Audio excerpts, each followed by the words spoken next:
आए ऋतुराज तो विसार सब काज, कोई मीठी मीठी धुन गुनगुनाने लगी धरती। हंसा के जल बत्ती जीवन को चेतन काटा बदल गया।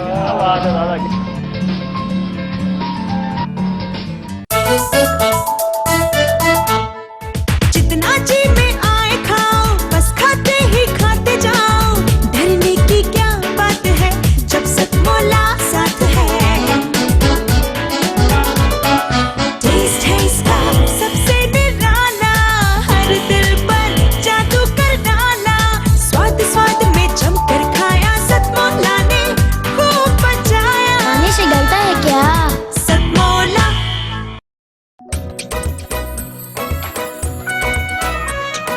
हर पल मस्ती और रंगीन विद सतमोला नमकीन, इससे बेटर है नथिंग। सतमोला नमकीन डिफरेंट टेस्ट है बेमिसाल, पनीर भुजिया भी कमाल। इसके टेस्ट के सब शौकीन, हाँ सतमोला नमकीन।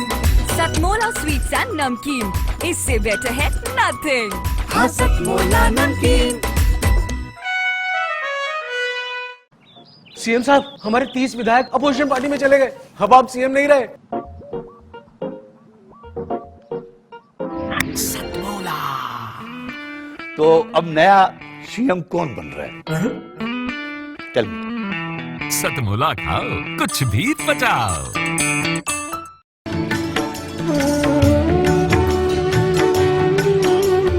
जन्मों की पूंजी जन्मांतरे भवेत् पुण्यम, तदा भागवतम लभेत।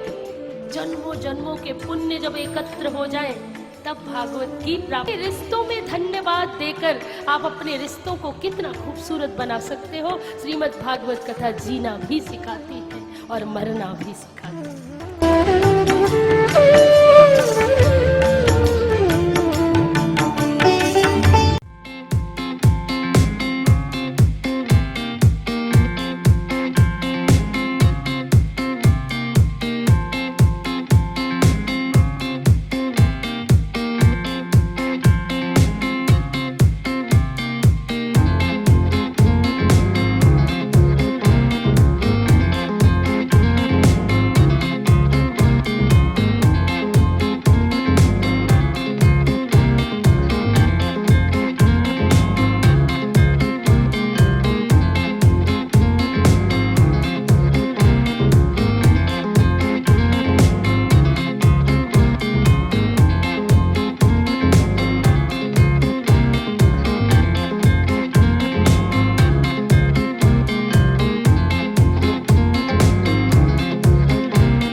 मैं इस मंच से सभी श्रोताओं को नमन करता हूं और मैं एक टॉपिक है सुंदर नारी, जिसको देखते ही सबके मन में कुछ कुछ होने लगता है। तो मैं ये कहता हूं, सभी पति अपनी पत्नी को सबसे सुंदर नारी माने और उसकी आरती उतारें।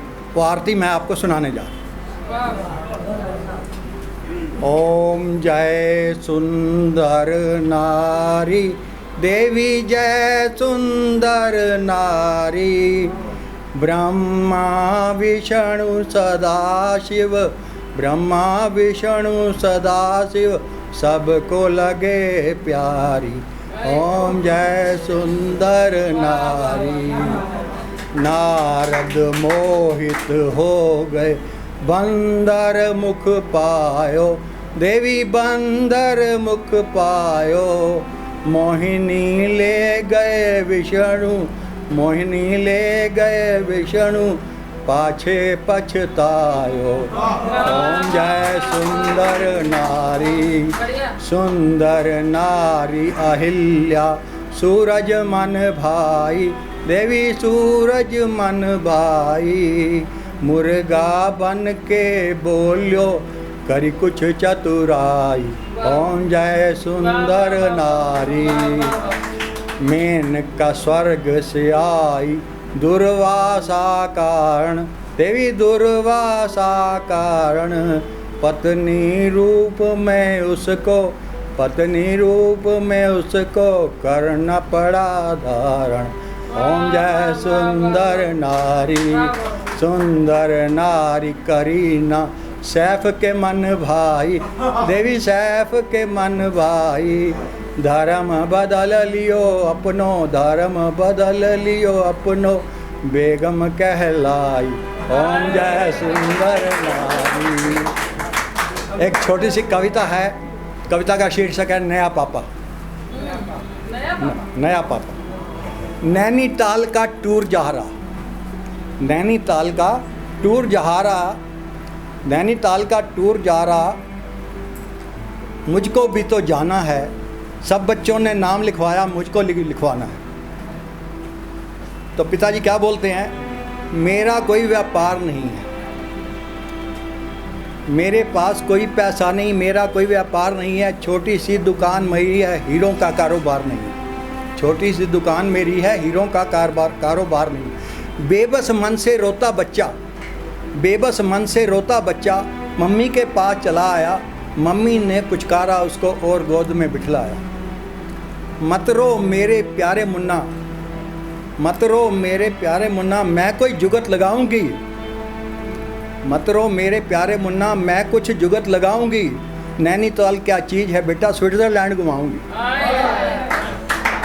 तुझको नए खिलौने दूंगी, तुझको नए खिलौने दूंगी, नई साइकिल दिलवाऊंगी, ये पापा तो हुआ पुराना, नया मैं पापा लाऊंगी। महिला कवियों की चौपाल, इस कार्यक्रम के आयोजक, मार्गदर्शक और इससे जुड़े हुए सभी कार्यकर्ताओं को बहुत बहुत शुभकामनाएं, बहुत बहुत और धन्यवाद कि साहित्य के क्षेत्र में एक ऐसा योग्य प्रकल्प और योग्य मंच सभी साहित्यकारों को उपलब्ध करा रहे हैं। इसके लिए आदरणीय प्रवीण जी को और उनकी श्रीमती जी, उनके सहयोग से संपन्न हो रहे इस दिव्य भव्य कार्यक्रम के लिए सभी को बहुत बहुत शुभकामनाएं। वास्तव में साहित्यकार लिखता क्यों है और हम कवि समाज के लोग लिखते क्यों हैं, यह जब ध्यान में आता है तो फिर क्या लिखना ये भी ध्यान में आता है। बाकी क्या सिर्फ कागज काले करने के लिए हमको लिखना है, ऐसा नहीं है। साहित्यकार का मूल काम है, कई बार मैं कहता हूं, दिग्भ्रमित और मोहग्रस्त समाज रूपी अर्जुन को जब गीता के उद्घोषक योगेश्वर श्री कृष्ण जैसा साहित्यकार मिलता है और वह जब साहित्यिक मार्गदर्शन प्रदान करता है मोहग्रस्त दिग्भ्रमित अर्जुन को, तो फिर गीता रूपी सद साहित्य समाज को मिलता है और उससे श्रेष्ठ धर्म राज्य की स्थापना होती है। यह काम कवि समाज का है, यह काम साहित्य समाज का है और इसके अनेकों अवसर ऐसे आए हैं जहां पर ऐसा करके कवियों ने दिखाया है। भक्ति काल के बाद का रीतिकाल है। राजस्थान के और इतिहास में एक प्रसंग आता है जब वहाँ के सम्राट एकदम भोग विलास में डूबे हुए थे, बिहारी नाम के, और एक कवि ने एक छोटा सा दोहा लिखा, नहीं पराग नहीं मधुर मधु नहीं विकास हिकार, अली कली सो बधियो आगे कौन हवाल। अब एक बहुत छोटा सा एक ये दोहा है, लेकिन इस दोहे ने सम्राट की चेतना जगा दी और वो सारे भोग विलास को छोड़ करके समाज और राष्ट्र का कार्य करने के लिए सन्नद्ध हो गई। ऐसा अनेकों जगह पर अपने साहित्यकारों ने मार्गदर्शन किया है। बाहर से तन मन धन मुँह से, भीतर से सगरी रस चूसे, जाहर बातन में बड़ो तेज, रे सखी साजन ना अंग्रेज। अब कितनी सामान्य सी बात है, यानी परतंत्रता के काल में कवियों ने ऐसे छोटे छोटे मुकरी के माध्यम से और गांव-गांव में, शहर शहर में एक चेतना जगाई और वह चेतना जगाने का काम अपने गुरुतर कंधों पर है और वह कर रहे हैं। अभी मुझे जानकारी मिली है कि 16 वर्ष पूरे हुए हैं अपने इस दिव्य भव्य और एक स्तुत्य कार्यक्रम को। 16 साल बहुत होते हैं और एक अपने कविवर ने कहा भी था 16 साल के कई सारी चीज़ें और भी होती हैं। बहुत सारे अपने साहित्य में 16 वर्ष पर गीत हैं, बहुत सारे अन्य प्रकार के दृष्टांत भी जुड़े हुए हैं। लेकिन 16 साल एक जिम्मेदारी भी है। अब आप परिपक्व हो गए हैं और यौवन की तरफ कदम बढ़ा रहे हैं, यानी समाज के प्रति जिम्मेदारी आपकी पहले से अधिक और बढ़ गई। 16 वर्ष से पूर्व की जो किशोर की अल्हड़ता थी वह त्याग करके यौवन के परिपक्व और उमंग के साथ समाज के मार्गदर्शन की जिम्मेदारी अपनी बढ़ जाती है। यह 16 साल का भी उनको संदेश दे रहा है निश्चित तौर पर। और इसी दिशा में यह हमारी सतमोला कवियों की चौपाल आगे बढ़ेगी और पूरे समाज राष्ट्र में जो एक वैक्यूम आया है, आदमी शिक्षित तो हो रहा है परंतु संस्कारित नहीं हो रहा। सारा जो कबाड़ा हो रहा है, सारा जो विध्वंस हो रहा है वह हो रहा है संस्कारों की कमी के कारण से। क्योंकि जो भी गड़बड़ करने वाले लोग हैं, चाहे हत्या होगी, लूट होगी, बलात्कार होगी, व्यभिचार होगा, अनाचार होगा, पापाचार होगा, ये करने वाले लोग कोई पागल, मूर्ख, दिमागी दिवालियेपन के शिकार लोग नहीं हैं। ये सब के सब बहुत विद्वान पढ़े लिखे लोग कर रहे हैं। यानी शिक्षा तो है, संस्कार नहीं है। साहित्य के साथ भी यही दुर्घटना हो रही है। साहित्य तो है परंतु साहित्य के नाम पर समाज को परोसा जाने वाला जो और साहित्य है वह साहित्य के नाम पर एक वितंडावाद है जो कि समाज का मार्गदर्शन नहीं करके समाज को भ्रम में डाल रहा है। और भ्रमित समाज क्या क्या कर सकता है उसका उदाहरण बहुत जगह पर देखने को मिलता है। अपनी यह कवियों की चौपाल निश्चित तौर पर साहित्य में संस्कार का एक सुंदर एक सुगंध डाल करके और समाज को परोसेगी, जिसमें से और समाज संस्कारित होकर के एक श्रेष्ठ भव्य दिव्य भारत के निर्माण में हम सब सहयोगी बनेंगे। ऐसी शुभकामनाओं के साथ सभी को बहुत बहुत धन्यवाद, बहुत बहुत प्रणाम, बहुत बहुत साधुवाद। नमस्कार, मेरा नाम तिलक चांदना है कि हम सभी, पूरा समाज, पूरा देश इस मंच से लाभान्वित होगा और साहित्य और कविता के आयाम को नई ऊंचाइयां देगा। धन्यवाद।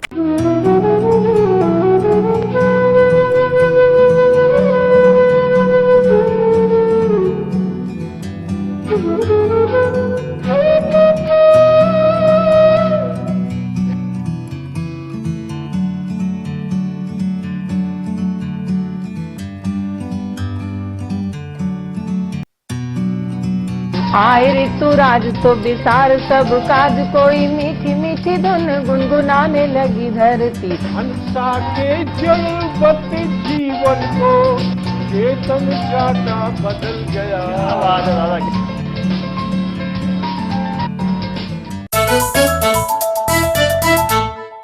जितना जी में आए खाओ, बस खाते ही खाते जाओ।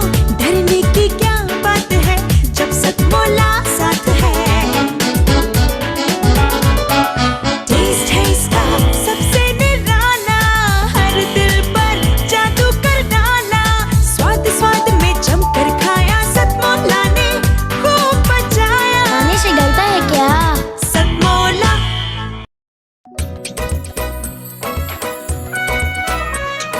हर पल मस्ती और रंगीन विद सतमोला नमकीन, इससे बेटर है नथिंग। सतमोला नमकीन डिफरेंट टेस्ट है बेमिसाल, पनीर भुजिया भी कमाल। इसके टेस्ट के सब शौकीन, हाँ सतमोला नमकीन। सतमोला स्वीट्स एंड नमकीन, इससे बेटर है नथिंग। हाँ सतमोला नमकीन। सीएम साहब, हमारे 30 विधायक अपोजिशन पार्टी में चले गए। अब आप सीएम नहीं रहे। सतमोला। तो अब नया सीएम कौन बन रहा है? चल सतमोला खाओ, कुछ भी पचाओ।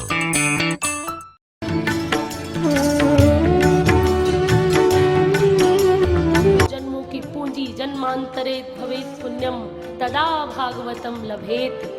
जन्मों जन्मों के पुण्य जब एकत्र हो जाएं तब भागवत की प्राप्ति। रिश्तों में धन्यवाद देकर आप अपने रिश्तों को कितना खूबसूरत बना सकते हो। श्रीमद् भागवत कथा जीना भी सिखाती है और मरना भी सिखाती है।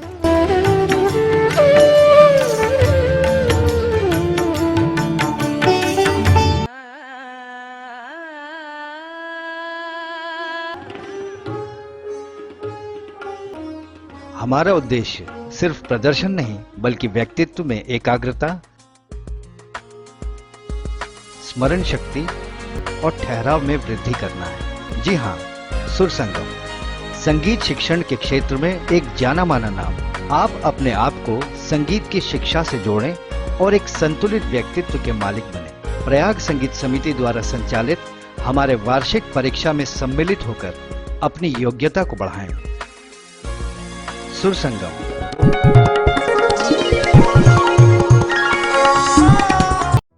अगर आप अपनी जीवन की समस्याओं से परेशान हैं, तो एक बार आचार्य आरती सिंघल जी से अपनी कुंडली का विश्लेषण जरूर करवाएं। सरल उपाय द्वारा अपने जीवन को सुचारू रूप से चलाएं।